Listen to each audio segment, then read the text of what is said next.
أعوذ بالله من الشيطان الرجيم. بسم الله الرحمن الرحيم.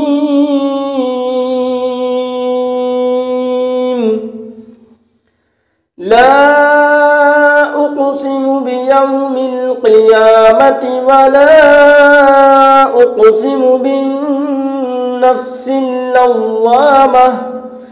أيحسب الإنسان أن لن نجمع عظامه بلى قادرين على أن نسوي بنانه بل يريد الإنسان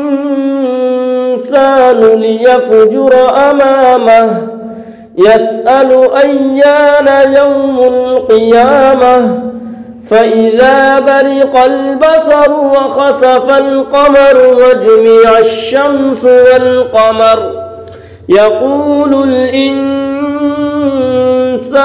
يومئذ أين المفر كلا لا وزر إلى ربك يومئذ المستقر ينبأ الإنسان يومئذ بما قدم وأخر بل الإنسان على نفسه بصيرة ولو ألقى معاذيره لا تحرك به لسانك لتعجل به إن علينا جمعه وقرآنه فإذا قرأناه فاتبع قرآنه